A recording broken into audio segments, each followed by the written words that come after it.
दिए की रोशनी। मध्य भारत में एक राज्य था। ये राज्य सेना विस्तार और धन के मामले में बाकी राज्यों से थोड़ा छोटा था।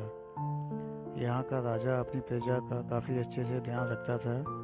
वो ये सुनिश्चित करता था कि उसकी प्रजा हमेशा खुशी और सुखी रहे। सैन्य बल कम होने की वजह से अक्सर इस राज्य पर पड़ोसी राजा हमला कर इस राज्य को हथियाने की कोशिश करते थे, लेकिन राजा और राज्य को चाहने वाले सैनिक जी जान से उनका सामना करते और अपने राज्य को बचाते। एक बार इस राज्य पर कई गुना बड़े सैन्य बल वाले राजा ने हमला करने का ऐलान किया। इस वजह से इस राज्य के हिम्मती सैनिकों की हिम्मत जवाब दे गई। राजा को अपने सैनिकों को यूं डरा हुआ देखकर चिंता होने लगी। राजा ने अपने सेनापति के साथ एक बैठक कर इस बारे में काफ़ी सोच विचार किया।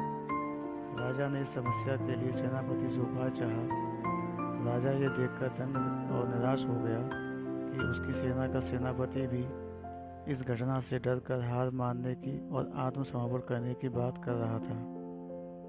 उसके हिसाब से इतनी बड़ी सेना का सामना करके सैनिकों की जान गंवाने से अच्छा है कि सामने वाले राजा से हार स्वीकार कर समझौता कर लिया जाए।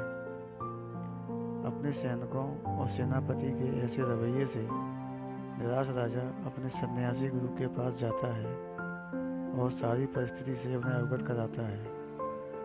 राजा की बात और परेशानी समझने के बाद गुरु उससे कहता है कि सबसे पहले उस सेनापति को कारागार में डाल दो जो बिना लड़े ही हार मान गया। राजा ने कहा, अगर वो ऐसा करता है तो उसकी सेना का नेतृत्व कौन करेगा? गुरु ने कहा, मैं भी इसी राज्य में रहता हूँ और अब मुझे भी इसी राज्य का ऋण चुकाने का अवसर मिला है, इसलिए मैं सेना का नेतृत्व करने के लिए तैयार हूँ। हालांकि राजा को ये समझ नहीं आ रहा था कि एक सन्यासी गुरु जिसने अभी कोई युद्ध नहीं लड़ा कैसे सेना का नेतृत्व कर सकता है, लेकिन कोई और मार्ग न होने से राजा मान गया। गुरु अपनी हताश सेना को लेकर युद्ध के लिए कूच कर गया। चलते चलते सेना एक मंदिर के पास पहुंची। गुरु ने सेना को वहीं रोका और बोला, आप सब यहीं ठहरो, मैं इस मंदिर में जाकर भगवान से पूछ कर आता हूँ कि इस युद्ध में हम जीत पाएंगे या नहीं। अपने नए सेनापति की बात सुनकर सभी सैनिकों को अजीब लगा। कुछ सैनिकों ने उन्हें पूछा, इस मंदिर में पत्थर की मूर्ति कैसे आपको हमारे हार या जीत के बारे में बताएगी?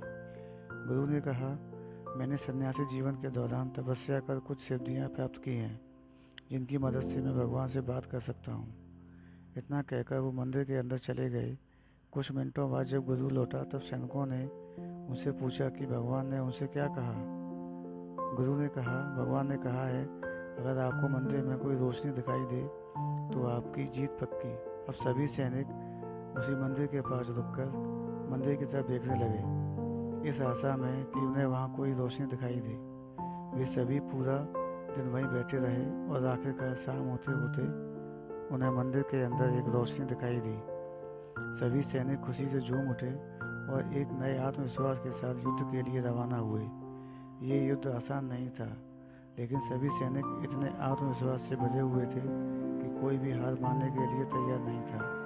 21 दिन चले लंबे इस युद्ध के बाद छोटे से राज्य के बहादुर सैनिकों ने अपने से कई गुना बड़ी सेना को हरा दिया। जीत के बाद अपने राज्य वापस लौटते समय रास्ते में फिर वही मंदिर आया तो सैनिकों ने गुरु से कहा कि वो मंदिर जाकर भगवान को इस जीत के लिए धन्यवाद कहकर आए, क्योंकि भगवान ने ही तो उन्हें रोशनी दिखाकर इस जीत का भरोसा दिलाया था। गुरु ने अपने सैनिकों से कहा, इसकी कोई ज़रूरत नहीं, क्योंकि वो रोशनी एक दीपक की थी जिसे उन्होंने दिन में जलाया था। दिन में सूरज की रोशनी के कारण दिए की रोशनी किसी को नज़र नहीं आई, लेकिन जैसे ही सूरज ढला तो दिए की रोशनी सबको दिखाई देने लगी। गुरु की समझदारी और बुद्धि के कारण एक असंभव काम भी संभव हो गया। सभी सैनिकों और राजा ने गुरु के प्रति अपना आभार व्यक्त किया। दोस्तों, यह प्रेरक कहानी एक राजा, सैनिक या गुरु की जरूर है, लेकिन इसमें सबसे बड़ा हीरो है आत्मविश्वास। अगर आप में आत्मविश्वास है तो आपके लिए हर मुश्किल काम आसान हो जाता है। इसलिए दोस्तों, हमेशा खुद पर विश्वास हमेशा बनाए रखें। कहानी आपको कैसी लगी कमेंट में बताएं, लाइक और शेयर करें और चैनल को सब्सक्राइब करें।